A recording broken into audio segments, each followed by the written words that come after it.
निधि एक बहुत ही रोतड़ू सी लड़की थी। अरे नहीं नहीं, उसका रोना असली नहीं था, बल्कि एक मगरमच्छ के आंसू वाला रोना था। क्योंकि अक्सर वो ऐसा ही करती। जहाँ कहीं भी उसकी बात नहीं मानी जाती, वहाँ निधि अपने मगरमच्छ के आंसू दिखा देती, ताकि हर कोई उसकी बात मान ले। ऐसे ही कई दिनों तक चलता रहा।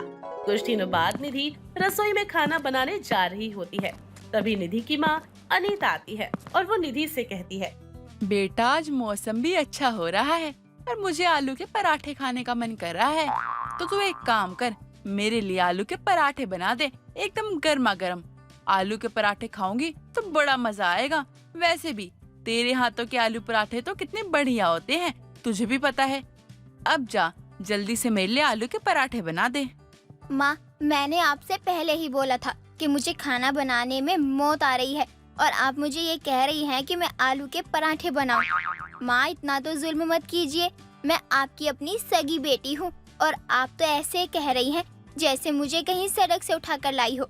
मैं नहीं बनाने वाली आलू के पराठे। आपको खाने हैं तो खुद बना लो और मेरे लिए भी बना देना अगर बना रही हो तो। तुझे शर्म नहीं आई क्या अपनी माँ को ही काम देते हुए? अरे मैं तो तेरी सगी माँ हूँ। इस उम्र में आने के बाद बच्चे अपनी माँ से कोई काम नहीं करवाते हैं, बल्कि सारा काम खुद ही करते हैं, क्योंकि उन्हें पता होता है कि उनकी माँ जल्दी थक जाएगी। और एक तू है जो मुझसे फरमाइश करी जा रही है। बस यही देखना बाकी बचा था। एक तो मैं आपके लिए कितना कुछ करती हूँ, आप जो बोलती हो मैं वही करती हूँ। आपकी कभी कोई बात नहीं टाली, लेकिन आप तो मुझे ही सुना रही हो। माँ, मुझे नहीं पता था कि आप भी ऐसे कहेंगी। मुझे कुछ नहीं खाना है, आप जो कहोगी मैं वो बना दूंगी। मेरा क्या है, मेरा तो कुछ है ही नहीं ना। कल को मैं ससुराल चली जाऊंगी तो भी आपको रोना नहीं आएगा। मेरा तो एक घर भी नहीं है। कोई बात नहीं, बना दूंगी। मैं आपके लिए आलू के पराठे, भले ही मेरी तबीयत खराब हो जाए, मुझे चक्कर आ जाए या फिर मैं जल जाऊं। फिर से तुम मगरमच्छ के आंसू बहाने लग गई। मेरी माँ तुझे बस काम के लिए बोला है, कोई पाप नहीं कर दिया है मैंने। मेरे से तो कोई गलती ही हो गई होगी जो मैंने तुझे काम बोल दिया। मैं खुद बना लूंगी। अपने ये मगरमच्छ के आंसू बंद कर ले अब। अनीता अपनी बेटी से अच्छे से वाकिफ थी, इसलिए बस ज्यादा कुछ नहीं बोलती। कुछ दिनों बाद अनीता अपनी बेटी की शादी राहुल नाम के लड़के से करवा देती है। शादी के बाद भी वो ससुराल को अच्छे से संभाल तो लेती है, लेकिन ससुराल में उसको सभी पसंद भी करते थे। मगर वक्त के साथ साथ ससुराल में भी हर किसी को निधि की आदत हो जाती है कि वो मगरमच्छ के आंसू रोने वाली बहू है, और सब भी उसको अच्छे से जान चुके थे। ऐसी एक दिन निधि अपनी सास के पास जाती है और अपनी सास सुमन से कहती है, माँ जी, मेरे पास एक अच्छी सी साड़ी भी नहीं है। मुझे एक अच्छी सी साड़ी दिला दो ना। कुछ दिनों बाद मुझे अपनी सहेली की शादी में भी जाना है। बहू, अभी कुछ दिन पहले ही तूने एक नई साड़ी ली थी और यही बोला था कि तुझे अपनी सहेली की शादी में जाना है। तो वो वाली साड़ी कहाँ गई? वो तुझे दिखाई नहीं दे रही है क्या? या फिर तुझे हमारे घर में कुछ ज्यादा ही पैसे दिख गए हैं? अगर तुझे हमारे घर में पैसे दिख गए हैं ना, तो तू गलतफहमी में जी रही है। हमारे घर में कोई पैसे नहीं है और ना ही तेरे मायके से कोई खजाना आया है जो मैंने छुपा के रखा है। माँ जी, मुझे पता था कि आप ऐसे ही बोलने वाली हैं। अब क्या मैं नई साड़ी भी नहीं ले सकती? यही मैं अगर अपने मायके में होती ना, तो मेरी माँ कभी भी मेरी कोई बात मना नहीं करती। लेकिन यहाँ मेरी तो बात तक नहीं मानी जाती है। मुझे नहीं पता था कि आप मेरे साथ ऐसा करोगी। बस एक साड़ी के लिए मुझे इतना रुलाओगी। मुझे दुख हुआ कि मैं अपने ससुराल में हूँ और ससुराल वालों को ही मेरी पड़ी नहीं है। बहू, तुझे नहीं लगता कि तू कुछ ज्यादा ही ओवर एक्टिंग कर रही है? अरे इतना तो मैंने कुछ बोला भी नहीं है, जितने तूने आंसू दिखा दिए हैं। ये जो तेरे मगरमच्छ के आंसू है ना, मुझे साफ साफ दिखाई देते हैं।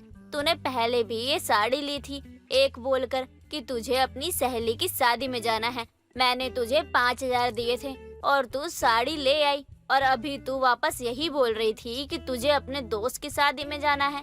तेरे पास साड़ियाँ नहीं है। बहू, तेरे पास किसी चीज की कमी है क्या, या फिर तुझे आदत ही हो गई है मांगने की?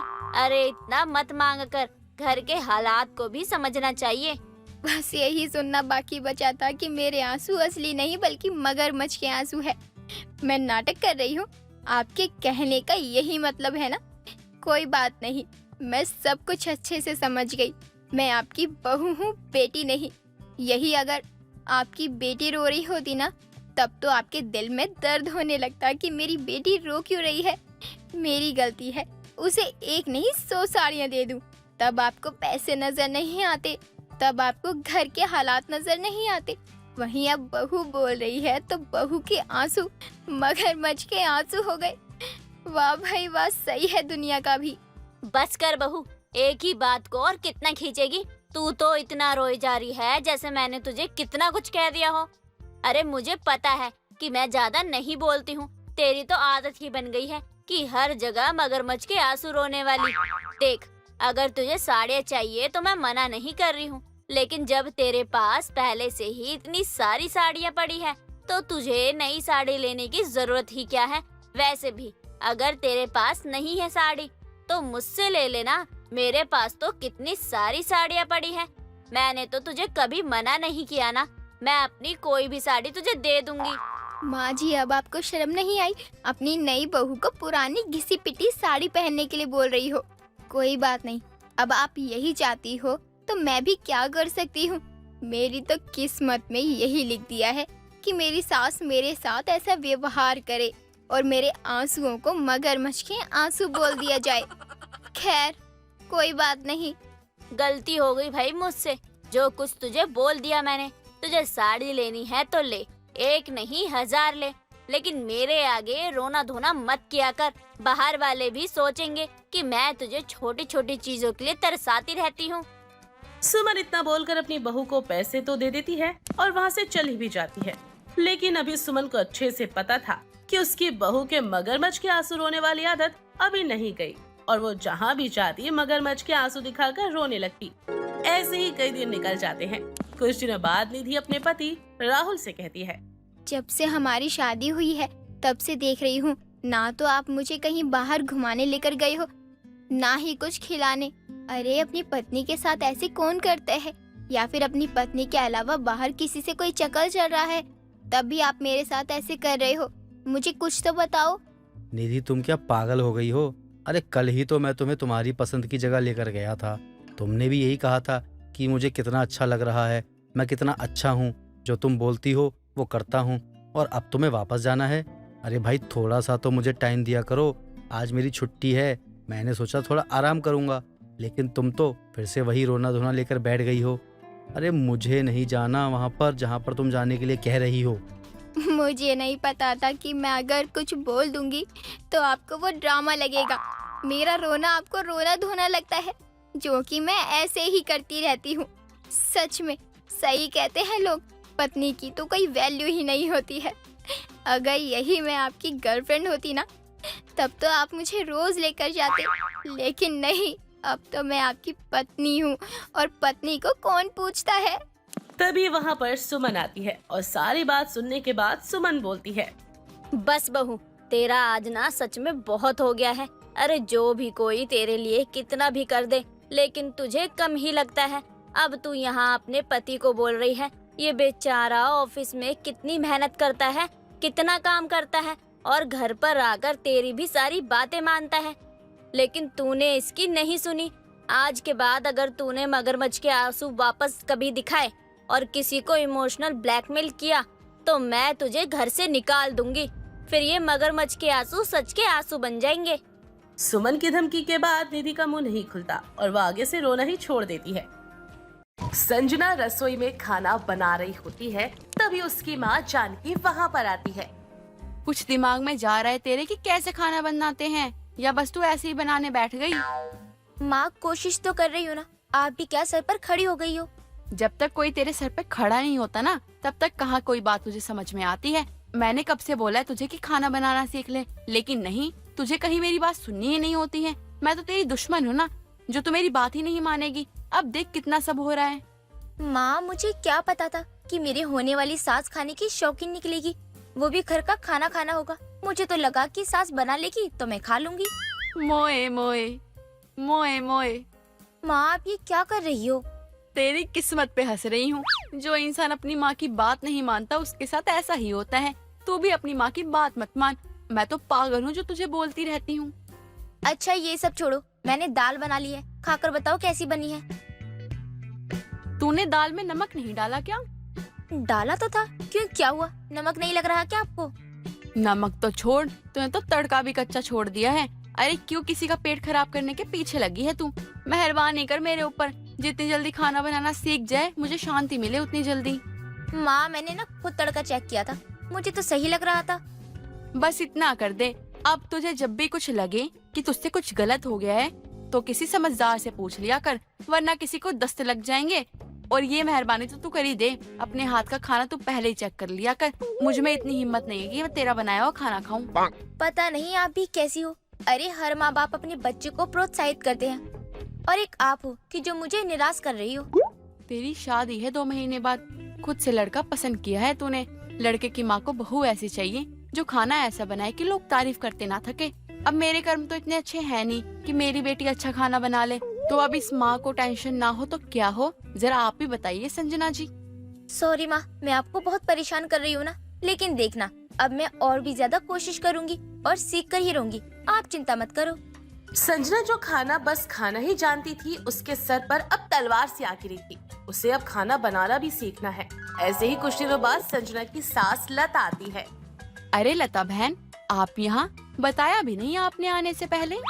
बहन जी, शादी के इतने काम सर पर हैं, तो भाग दौड़ लगी ही रहती है ना, तो बस यहाँ भी काम से ही आई थी, तो सोचा आपसे भी मिलती ही जाऊं। आपने तो ये बहुत अच्छा किया। और बताइए, आपके घर की शादी की तैयारियां कैसी चल रही हैं? पूछिए मत बहन जी, पूरा घर सर पर उठाया है दीपक ने तो। ऊपर से हमारे गांव से भी काफी रिश्तेदार आ रहे हैं, वो भी एक दिन के लिए नहीं बल्कि कई दिनों के लिए। क्या कई दिनों के लिए? मतलब शादी के बाद वो सब आपके घर ही रहने वाले हैं? हाँ, वो हमारे में नई बहुओं के हाथों से खीर बनवाते हैं सबसे पहले, और उस खीर को सभी खाएंगे। मेरे मायके से भी आए हैं काफी लोग, और ससुराल से भी। हाँ, ऐसा तो मैंने भी सुना था। चलो कोई बात नहीं। अरे माफ करना, आप इतनी देर से बैठे हैं पर मैंने आपसे चाय नाश्ता के लिए ही नहीं पूछा। अभी संजना को बोल देती हूँ, वो कुछ खाने के लिए ले आएगी आप लोगों के लिए। नहीं बहन जी, अभी तो मैं बहू के हाथों का कुछ भी नहीं खाऊंगी। जब बहू शादी करके आएगी तब ही खाऊंगी। और वैसे भी मायके में कुछ ही दिन तो बचे हैं, बहू के तो क्या ही काम करवाना। जी जी बिल्कुल, ये तो आपने बिल्कुल सही कहा। देख रही है ना संजना, तेरी शादी के लिए कहाँ से लोग आ रहे हैं। मैं तो बहुत खुश हूँ कि मेरी बेटी की शादी होने वाली है। खुश तो बहन जी मैं भी बहुत हूँ। मेरे बेटे ने भले ही लड़की अपनी पसंद की देखी हो, लेकिन हीरा है हीरा, मानना पड़ेगा अपने बेटे की पसंद को। माँ जी, आपके घर में सभी को खाने पीने का शौक है क्या? अरे बहू, अभी तू यहाँ है तो तुझे ऐसा लग रहा है, जब तू शादी करके आएगी ना तब तुझे पता चलेगा। हमारे घर में हर कोई खाने का शौकीन है, तो तू भी अपनी कमर कस कर आई हो। लता बातें करके कुछ देर में वहाँ से चली जाती है, लेकिन लता की बातों से संजना बेचारी अब और ज्यादा टेंशन में आ जाती है। कुछ दिनों बाद संजना खीर बनाने की कोशिश करती है और उसे बनाकर लेकर जाती है। ये लीजिए माँ, मैंने बहुत मेहनत से बनाई है खीर, खाकर बताओ। बेटा नहीं, रहने दे, मुझ में इतनी हिम्मत नहीं है कि मैं तेरी बनाई हुई खीर खाऊं। क्या माँ, मैंने इतनी मेहनत से बनाई है, कम से कम खाकर तो बता सकती हो ना। अच्छा चल ठीक है, तू अपना दिल छोटा मत कर, मैं खाकर बताती हूँ। अरे वाह, क्या खीर बनाई है तूने। धीरे धीरे तो तू खीर बनाना सीख रही है। मुझे तुझसे ये उम्मीद नहीं थी कि तू इतना अच्छा खीर बनाएगी। भगवान जी, बस अब आप ऐसे ही मेरी ससुराल में इज्जत बचा लेना। कुछ दिनों बाद संजना की शादी हो जाती है और वो अपने ससुराल में आ जाती है। बहू, आज तो तेरी शादी हुई है तो तू बहुत थक गई होगी ना। मैं तुझे तेरे कमरे में छोड़ दे रही हूँ, आराम से सो जाइयो। और कल सुबह तुझे जल्दी उठना भी है, तुझे पता ही होगा कल सुबह तू सबके लिए खीर बनाएगी। जी माँ जी, मुझे पता है, आपने बताया था ना पहले ही। हाँ बहू, बहुत अच्छा है बहू, तुझे याद है। अब तू सो जाइयो। लता अपनी बहू को उसके कमरे में छोड़ देती है, जहाँ संजना आराम करने लगती है। अगली सुबह संजना जल्दी उठकर नहा धोकर रसोई में जाती है। चल संजना, आज तो तेरा बहुत बड़ा टेस्ट है। आज तुझे अपने ससुराल में सबको ऐसी खीर बनाकर खिलानी है ताकि सब याद रखे मेरी खीर को। इतने दिनों की मेहनत आज तो दिखा ही दे। संजना अब खीर बनाने में लग जाती है। तभी बाहर लता अपने आस पड़ोस वाले नाती रिश्तेदारों से कहती है। आज मेरी बहू सबके लिए खीर बनाने वाली है, तो सब लोग मेरी बहू को अच्छा अच्छा शगुन देना। शगुन देने में कोई कंजूसी मत करना। अरे लता, तू भी क्या कर रही है? हम तो यहाँ तेरी बहू के हाथ की खीर खाकर उसे शगुन देने ही आए हैं। बहुत अच्छी बात है, बहू बना रही है खीर, थोड़ी देर में बन ही जाएगी। किसी को कोई देर नहीं हो रही। अपनी बहू से बोल दे कि अगर उसे आराम से खीर बनानी है तो बना ले। हम तो यही हैं, हम कहाँ भागे जा रहे हैं। कुछ देर बाद संजना की खीर बन जाती है और वो सबको कटोरे में सर्व करने लगती है। जैसे ही सब लोग खीर खाने लगते हैं, तभी विमला के गले में दर्द होने लगता है। हाय, मेरे गले में इतना दर्द क्यों हो रहा है? अरे बहू, तूने खीर में क्या क्या मिलाया था? वहाँ रखा सभी सामान डाला था मैंने। अच्छी बनी है ना खीर? अच्छी तो है, लेकिन कुछ अलग सी लग रही है। क्यों विमला, खीर तो खा रही है और शगुन के नाम पर कमियां भी निकाल रही है। अरे माँ जी, आप भी खाइए ना, आप क्यों बैठी हो? सब लोग खीर खाने लगते हैं और एक एक करके सभी के गलों में दिक्कत होने लगती है और वहाँ पर हड़बड़ी मच जाती है। ये देखकर संजना को कुछ समझ नहीं आता। ये अचानक से सबको क्या हो गया? अभी तक तो सब ठीक ही था, अब अचानक से इनको दर्द कैसे हो रहा है? अब मैं क्या करूं? संजना तुरंत सबको हॉस्पिटल लेकर जाती है। डॉक्टर सबका इलाज करते हैं और संजना से वो खीर भी मंगवाते हैं जो संजना ने बनाई थी। सारे चेकअप करने के बाद सबको दवाई देने के बाद सब कुछ नॉर्मल हो जाता है और डॉक्टर सबको बताते हुए कहते हैं, इन्होंने जो खीर बनाई थी उसका दूध खराब हो चुका था, जिसके कारण खीर खाने के बाद आप सब बीमार हो गए। मुझे माफ कर दो, मैंने जानबूझकर नहीं किया। मुझे नहीं पता था कि वो दूध खराब हो चुका है। लता, तेरी बहू ने तो जहरीली खीर बनाकर सबको खीर से ही दूर कर दिया। प्लीज मुझे माफ कर दो। बहू, गलती मेरी ही है, तू तो नहीं आई है, मुझे ही इन सब का ध्यान रखना चाहिए था। बहू के हाथ की जहरीली खीर खाकर तो अब तो ऐसे ही कहना पड़ेगा ना। और इसके बाद संजना कभी खीर ही नहीं बनाती। कमला और लता बहुत अच्छी सहेली थी। दोनों एक दूसरे के बिना कुछ टाइम भी नहीं रह पाती थी।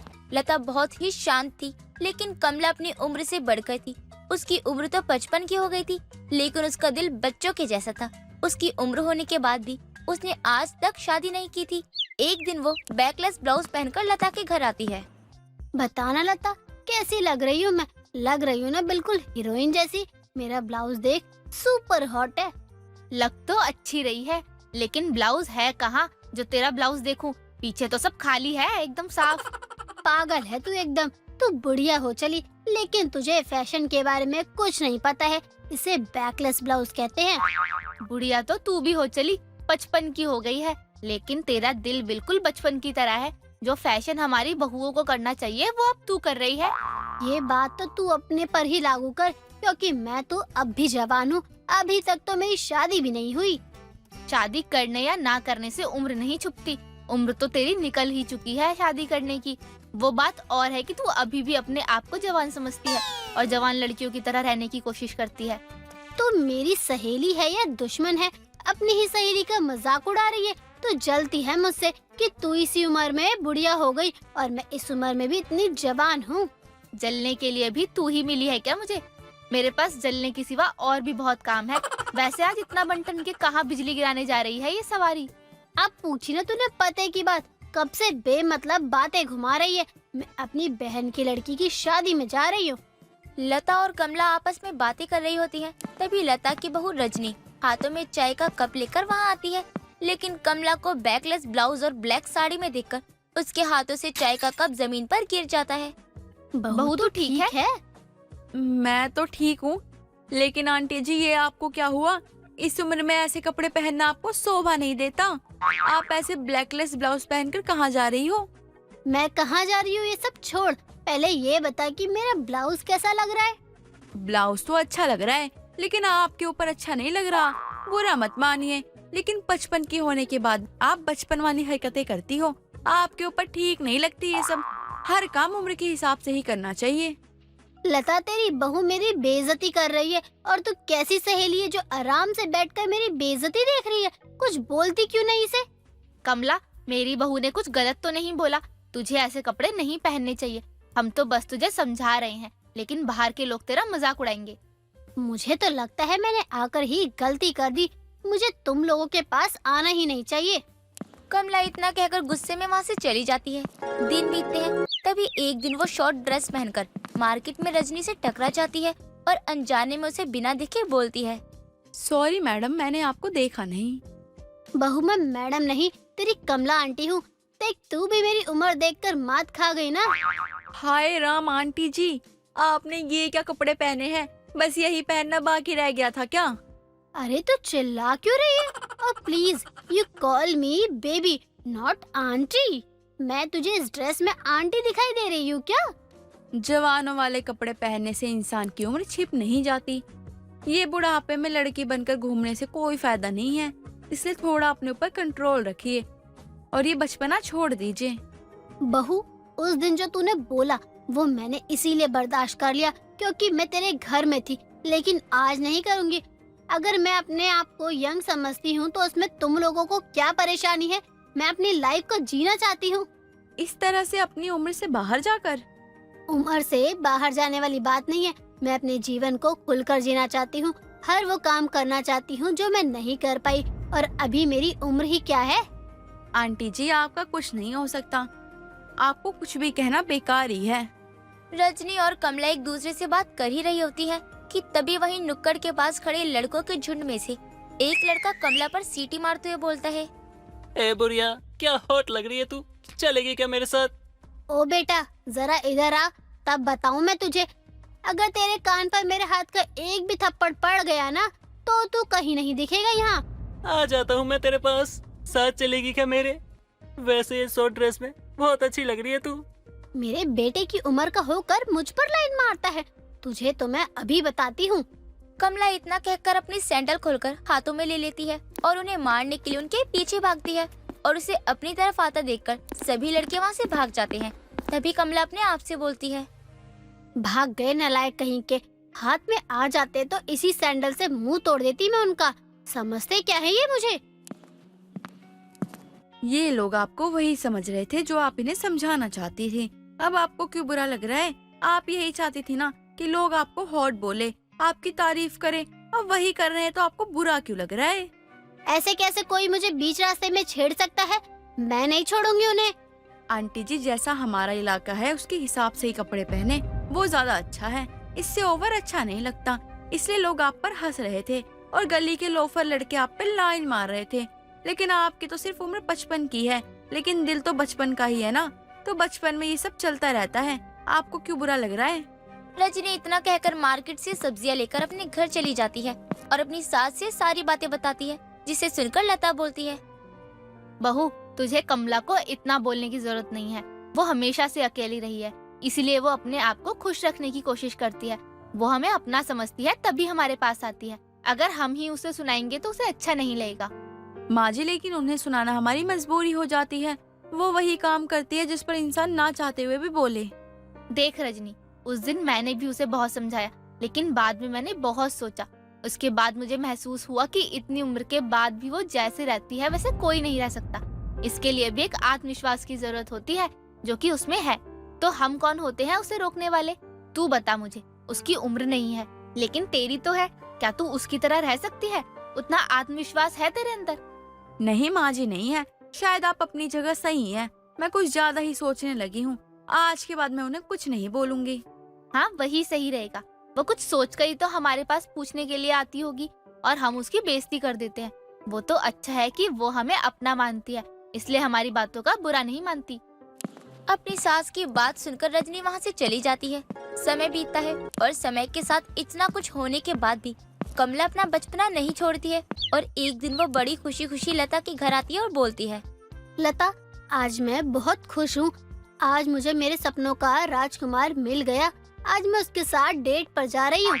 अच्छा, ये तो बहुत खुशी की बात है। कब जा रही है तू डेट पर?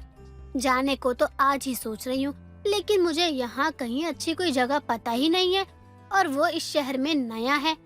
इसमें तो मैं तेरी कोई मदद नहीं कर सकती, क्योंकि आज तक मेरे पति मुझे कभी बाहर नहीं लेके गए। तो क्या मेरी डेट अधूरी रह जाएगी? मैं कहीं नहीं जा पाऊंगी। कमला उदास होकर बैठ जाती है। तभी लता का बेटा अनीश, जो कि दरवाजे पर खड़ा होकर सारी बातें सुन रहा था, अंदर आकर मुस्कुराते हुए बोलता है, नहीं मेरी कूल आंटी, आपको निराश होने की जरूरत नहीं है। मेरे एक दोस्त का रेस्टोरेंट है, मैं आपका टेबल वहीं बुक कर देता हूँ। आप अपने पार्टनर को वहीं लेके चले जाना और अच्छे से अपनी डेट का एंजॉय करना। तू मेरा सबसे अच्छा बच्चा है। तू ही इस घर में है जो मुझे समझता है। कोई बात नहीं आंटी जी, ये लोग उम्र के साथ बूढ़े हो गए हैं, लेकिन आप तो अभी भी जवान हो। आपकी उम्र बेशक 55 हो गई है, लेकिन आपका दिल अभी भी बचपन है। जिंदगी एक बार मिलती है, बार बार नहीं। और अच्छे से डेट करके कोशिश करना कि शादी तक बात चली जाए। अनीश की बात सुनकर कमला खुशी खुशी वहाँ से चली जाती है और इस तरह से आखिर में कमला की तलाश खत्म हो जाती है और 55 में ही सही, लेकिन उसे उसका हमसफर मिल ही जाता है। चंदा देर शाम खाना बना रही होती है, तभी उसकी पड़ोसन रजनी का आना होता है। अरे चंदा, कैसी है? और जानकी कहाँ है? कहीं दिख नहीं रही, कहीं गई है क्या? नहीं नहीं, माँ जी तो अभी बाहर ही थी। क्यों, क्या हुआ? कोई काम था क्या आपको माँ जी से? नहीं, बस मैं तो अपने पैसे लेने आई थी। वो क्या है ना, मेरा राजू शहर जा रहा है, तो मैंने सोचा जानकी को जो मैंने पैसे दिए थे वो ले आती हूँ।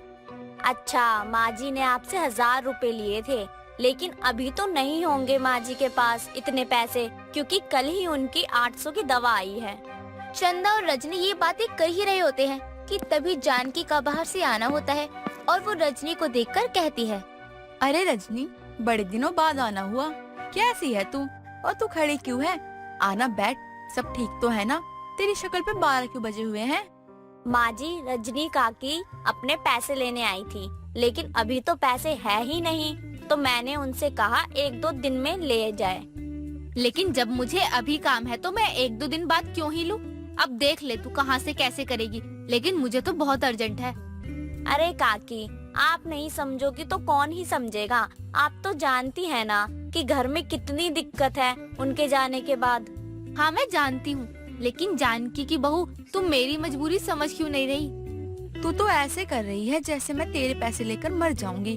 तू कह तो ये मेरी सास का दिया सोने का कड़ा तुझे दे दूं, तब तेरे दिल को ठंडक मिलेगी। नहीं नहीं, ऐसा नहीं है। बस तू भी जानकी मेरी थोड़ी सी मजबूरी समझ, बाकी तो अब ठीक ही है। ला, ये कंगन तू मुझे दे दे। इतना कहकर रजनी जानकी के हाथों से जानकी की सास का दिया हुआ सोने का कंगन हाथों से निकाल देती है और जाते हुए जानकी से कहती है, जो ऊपर नीचे होगा वो हम बाद में देख लेंगे। मेरे बेटे को निकलने में लेट हो रहा है। बहू, तूने देखा, इस रजनी में थोड़ी सी भी शर्म नहीं बची है। माँ जी, और आपने भी वो कंगन ले जाने क्यों दिए? आप भी तो मना कर सकती थी ना। जानकी और चंदा रजनी की हरकत देखकर हैरान थी, लेकिन तभी चंदा के ससुर का आना होता है और वो खांसते हुए घर में आता है। लगता है आज कुछ ज्यादा ही थक गए हो। तुम्हारे पैरों में दर्द तो नहीं हो रहा ना? नहीं नहीं, सब ठीक है। ये लो, आज की कमाई पूरे 300 रुपए हैं। और हाँ, खाना लगा दो, बहुत भूख लग रही है मुझे। हाँ बाबूजी, बस होने ही वाला है खाना। आप पैर हाथ धो लीजिए, मैं इतने में खाना लगा देती हूँ। हाँ बहू, लगा दे। आज तो कमर भी जवाब दे रही है। लगता है मैं ज्यादा समय तक काम नहीं कर पाऊंगा। इस बुढ़ापे में जोड़ों का दर्द, कमर का दर्द नहीं होगा तो और क्या होगा?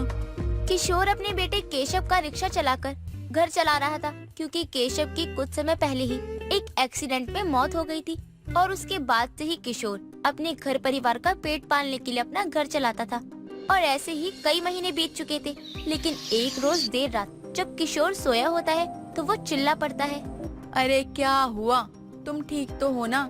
इस बुढ़ापे में क्यों इतनी जोर से चिल्ला रहे हो? आसपास वाले भी सोचेंगे बूढ़े को सास बहू दोनों मिलकर मार रही हैं। क्या हुआ माँ जी? बाबूजी क्यों चिल्लाए? सब ठीक तो है ना? हाँ, सब ठीक तो है, लेकिन ना जाने इस बूढ़े को क्या हुआ। माँ जी, बाबूजी का चेहरा टेढ़ा हो गया है, यानी बाबूजी को लकवा तो नहीं मार गया? तू ये क्या कह रही है बहू? अजय, आप कुछ बोलते क्यों नहीं? क्या हुआ आपको? हे प्रभु, आपने हम पर पहले कम दुख दिया था क्या, जो अब ये दिन देखने पड़ रहे हैं? घर में तो एक ही कमाने वाला बचा था, उसकी भी ये हालत कर दिया आपने। हे प्रभु, ये आपने क्या किया? मैं तो बर्बाद हो गई। माँ जी, अपने आप को संभालिए। बाबूजी इतने समय से अपने शरीर से लड़कर अपने आप को संभाल रहे हैं, लेकिन आज वो हिम्मत हार गए अपने शरीर के आगे। बहू, अब हमें कौन देखेगा? इसको खाट पर ऐसे देखकर मैं जी नहीं पाऊंगी। कैसे घर चलेगा? कहाँ से मैं इनके लिए दवा के लिए पैसे लेके आऊँ? चंदा और जानकी पर तो दुखों का पहाड़ ही टूट चुका था। पहले जानकी ने अपने जवान बेटे को खो दिया था और जब किशोर कमाने लगा तो उसे भी लकवा मार गया था, जिससे घर में दिक्कतें आने लगी थी। लेकिन इस मुसीबत की घड़ी में चंदा अपने घर और सास ससुर की जिम्मेदारी संभालने का जिम्मा उठाती है। अब अगली सुबह खाना पीना बनाने के बाद चंदा अपनी सास का आशीर्वाद लेते हुए अपनी सास से कहती है, माँ जी, मुझे आशीर्वाद दीजिए। मैं जो काम करने जा रही हूँ उसे मैं अच्छे से कर पाऊँ और अपने घर परिवार की जिम्मेदारी अच्छे से निभा सकूँ। लेकिन तू जा कहाँ रही है? कहीं तूने बाहर काम करने का मन तो नहीं बना लिया? नहीं नहीं माँ जी, मैं रिक्शा चलाने जा रही हूँ, जो मैं शादी से पहले अपने जिद के कारण चलाती थी और अपने दोस्तों के साथ मस्ती करती थी। बहू, तू ये क्या कह रही है? तू रिक्शा चलाएगी? लेकिन ये औरतों का काम नहीं है, उसे खींचने में तो जान निकल जाती है, कितनी ताकत लगती है। नहीं नहीं बहू, हम कुछ नहीं कर सकते ऐसा, तू रिक्शा नहीं चलाएगी। चंदा अपनी सास जानकी को खूब समझाती है और रिक्शा लिए घर से निकल जाती है। एक औरत को रिक्शा चलाता देख लोग हैरान थे, वहीं लोग चंदा का मनोबल भी बढ़ा रहे थे। एक औरत जो कि चंदा के रिक्शे में बैठी होती है, वो रिक्शा चला रही चंदा से कहती है, अरे बेटी, ये तो तुम बहुत अच्छा काम कर रही हो। वैसे क्या तुम्हारा पति नहीं है? मुझे तुम्हें देख के ये समझ आ रहा है कि तुम्हारी मजबूरी ही है, तभी ये सब कर रही हो।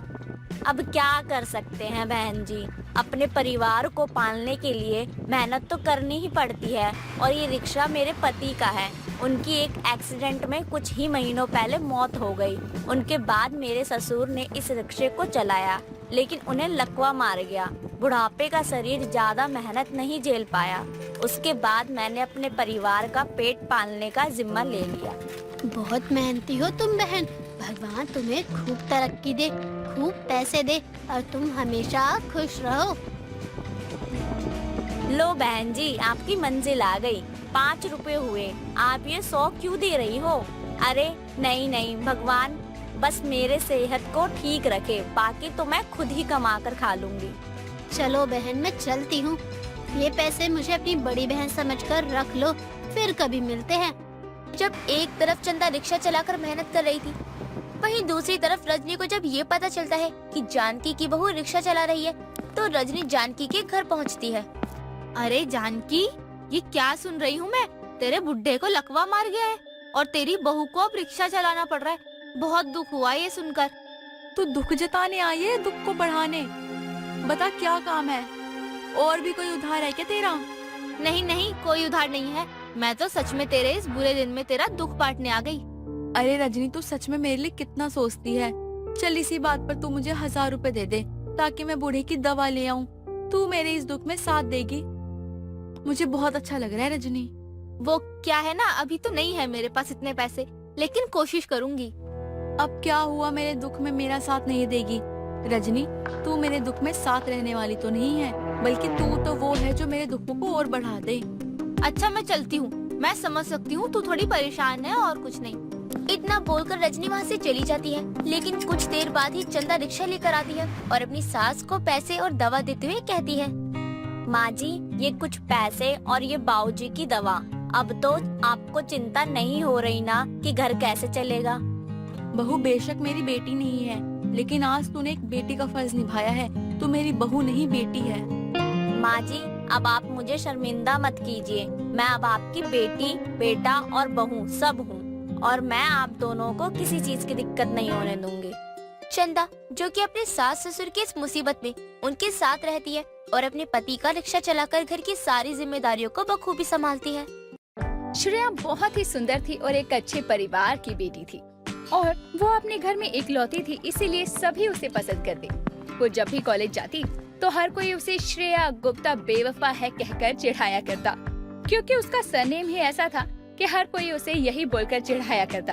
अब श्रेया को भी इन सब चीजों की आदतें हो गई थी, लेकिन अगर और भी कोई ऐसी चीज थी जिसकी वजह से हर कोई उसे परेशान करता, तो वो थी उसकी भुजिया खाने की आदत, जो कि बहुत ही ज्यादा गंदी थी, और वो जब देखो भुजिया खाया करती। इसी के साथ अगर वो कुछ और भी खाती तो उसमें भी भुजिया मिलाकर ही खाया करती। उसी कॉलेज में कपिल भी पढ़ता था, जो कि श्रेया का एक बहुत ही अच्छा और गहरा दोस्त था, जो कि ना उसे समझाता बल्कि दिल ही दिल में उसे बहुत प्यार भी किया करता था। एक दिन कपिल श्रेया के पास आता है और उससे कहता है, श्रेया आओ, साथ में लंच करते हैं। मैं तुम्हारे लिए आलू के पराठे लाया हूँ। ओ वाओ, फिर तो मजा आ जाएगा। हाँ बाबा, तभी तो पूछा है। वैसे तुम क्या लाई हो? मैं तो आलू भुजिया लाई हूँ। जब पराठों के साथ आलू भुजिया का रोल बना के खाते हैं ना, तो कसम से बाय गॉड मजा ही आ जाता है। कपिल श्रेया की ये बात सुनकर हंस पड़ता है और उसकी आलू भुजिया की दीवानगी को क्यूटनेस समझकर इग्नोर भी कर देता है। दोनों साथ में कैंटीन में जाते हैं, जहाँ एक तरफ कपिल पराठे से दही और अचार खा रहा था, वहीं श्रेया पराठों में भी भुजिया भरकर मजे लेकर खाती है। जिसके बाद दोनों अपनी अपनी क्लास के लिए निकल जाते हैं। क्लास खत्म होने के बाद श्रेया घर आकर अपनी माँ को आवाज लगाकर बोलती है, माँ बड़ी तेज भूख लगी है, क्या बनाया है आज खाने में? आई बाबा, चिल्ला क्यों रही है? जल्दी लेकर आओ ना माँ, मुझसे तो बिल्कुल भी सब्र ही नहीं हो रहा है। क्या बनाया है आपने, ये तो बता दो। इतने में ही काव्या बोलती है, आज मैंने बूंदी का रायता और भिंडी बनाई है, वो भी रोटी के साथ। एक काम कर, तू हाथ मुंह धो ले, मैं नाश्ता लगा देती हूँ। इतना कहकर काव्या किचन में चली जाती है और श्रेया फ्रेश होने। थोड़ी देर के बाद जब श्रेया और उसकी माँ खाना खाने बैठ जाते हैं, तो श्रेया भिंडी और रायते में आलू भुजिया मिला देती है, जिसे देखकर उसकी माँ कहती है, आय हाय, कैसी लड़की है तू, हर चीज में भुजिया डालना जरूरी होता है क्या? बचपन में मुझे लगा कि तू बड़ी होकर सुधर जाएगी, पर तू तो अब भी ये हरकतें करती है। क्या तू बिना भुजिया के खाना नहीं खा सकती क्या? माँ बिना भुजिया डाले मुझे किक नहीं आती। लो आप भी एक नेवाला खा के देख लो।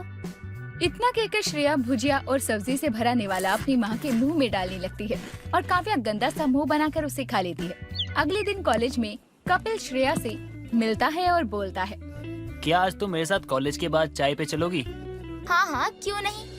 क्लास खत्म होने के बाद कपिल और श्रेया कैंटीन में चाय पीने जाते हैं, जहाँ कपिल चुस्कियाँ लेकर चाय पी रहा था, तो वहीं श्रेया अपने बैग से भुजिया का पैकेट निकालकर चाय में डाल देती है, जिसे देखकर कपिल कहता है, अरे यार, ये क्या किया तुमने? चाय में भुजिया डाल दी? हाँ यार, तुम भी ऐसे चाय पी कर देखो, मस्त लगती है। इतना बोलकर श्रेया कपिल की चाय में भी भुजिया डाल देती है और बेचारे कपिल को श्रेया को इम्प्रेस करने के लिए जबरदस्ती उस चाय को पीना पड़ता है और फिर दोनों वापस अपने अपने घर आ जाते हैं। जैसे ही श्रेया घर आती है तो देखती है कि उसकी माँ ने उसके लिए खीर और पूड़ी बनाई थी, जिसे श्रेया देखती है और काव्या भी अपने मन में सोचती है, अब आया ना ऊंट पहाड़ के नीचे, मैं भी तो देखूं ये खीर और पूड़ी में भुजिया कैसे मिलाएगी। इतने में ही श्रेया पूरी को खोलकर उसमें भुजिया डालकर खाती है और खीर में भी भुजिया मिलाकर उसे पी जाती है।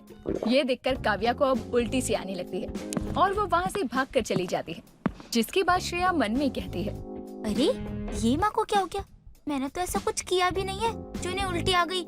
ओ लगता है उम्र की वजह से हो रहा है। खैर छोड़ो, मैं सो जाती हूँ, आखिर मुझे कल कॉलेज भी जाना है और फिर कपिल भी तो मिलेगा वहाँ। श्रेया सो जाती है और अगले दिन अच्छे से तैयार होकर कॉलेज जाती है, जहाँ जाते ही उसे कपिल मिलता है और अपने घुटनों के बल बैठकर एक गुलाब देता है और उसे बोलता है, अगर मैं तुमसे कहूँ कि मुझे तुमसे मोहब्बत है, बस यही मेरी चाहत है, तो क्या कहोगी? मैं तुमसे कहूँगी, इस बात को अगर तुम जरा भुजिया लगा के कहते, थोड़ा क्रिस्पी बना के कहते तो अच्छा लगता ज्यादा। जान, तुम्हारे लिए एक भुजिया क्या, मैं तो भुजिया की दुकान ले आऊँ। सोच लो, तुमने लोगों से सुना नहीं है क्या? क्या नहीं सुना? तुम कहना क्या चाहती हो, मैं समझा नहीं। यानी कि श्रेया गुप्ता बेवफा है। अगर मैंने तुमसे बेवफाई कर दी तो क्या करोगे तुम? ठीक है मेरी जान, अगर तुमने मेरे साथ ऐसा किया ना तो मैं भुजिया खा के आत्महत्या कर लूंगा। ये सुनकर श्रेया हंसने लगती है और कपिल को एक्सेप्ट कर लेती है, जिसके बाद वो बहुत समय साथ बिताया करती। कपिल को धीरे धीरे पता चलता है कि श्रेया को भुजिया की आदत हो चुकी थी, जिसके बाद वो मन में सोचते हुए खुद से बोलता है, यार अब तो मैं बहुत परेशान हो चुका हूँ इसकी ये भुजिया खाने की आदत से। अब मुझे कुछ भी करके इसकी ये आदत छुड़वानी होगी, नहीं तो कल को हमारी शादी हुई तो शादी में मटर पनीर की सब्जी में ये भुजिया डाल देगी, गोलगप्पे में भुजिया डाल देगी, चाउमीन में भुजिया डाल देगी, बर्गर में भुजिया डाल देगी। अरे इतना भुजिया कौन खाता है यार? कहीं कल को हमारे बच्चे हुए, वो भी भुजिया जैसे हुए तो नहीं नहीं नहीं नहीं, मुझे कुछ तो करना पड़ेगा। अगले दिन कपिल च्युइंगम खाता हुआ कॉलेज आता है और श्रेया के सामने आते ही उसे फुलाने लगता है, जिसे देखकर श्रेया कहती है, क्या बात है, आज सुबह सुबह च्युइंगम खा रहे हो? पागल, ज्यादा च्युइंगम नहीं खाते हैं, गलत बात होती है। हाँ यार, अब तो मैंने यही सोचा है कि मैं हर समय यही खाऊंगा, मुझे ये बहुत अच्छा लगता है। अब तो इसके बिना रहा ही नहीं जाता मुझसे। तुम पागल हो क्या? ये नुकसान करती है और तुम अब ये नहीं खाओगे। अच्छा, तुम भुजिया खाओ तो वो ठीक है, लेकिन मैं ये च्युइंगम खाऊं तो ये गलत है। यार, नुकसान ना भुजिया भी करता है, क्योंकि वो भी इसी की तरह पैकेट फूड है। तुम कहना क्या चाहते हो? मुझे कुछ समझ नहीं आ रहा। मैं तो बस ये कहना चाहता हूँ, अगर तुम भुजिया छोड़ दोगी तो मैं भी ये छोड़ दूंगा। अच्छा ठीक है, खाओ मेरी कसम। अगर मैंने भुजिया छोड़ दी तो तुम ये सब छोड़ दोगे? हाँ बाबा, तुम्हारी कसम, अगर तुमने भुजिया छोड़ दी ना तो मैं कुछ भी गलत नहीं खाऊंगा।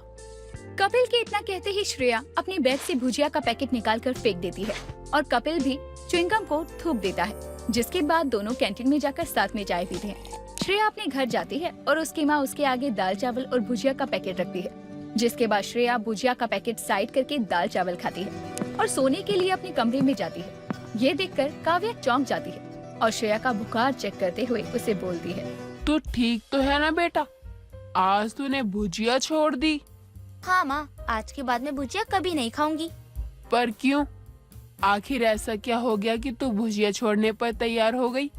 काव्या के पूछने पर श्रेया उसे सारी बात बताती है, जिसे जानकर काव्या हंस पड़ती है और हंसते हुए कहती है, वाह, जो काम माँ नहीं कर सकी वो उस लड़के ने कर दिया। कल तो उसे हमारे घर लेकर आ जरा।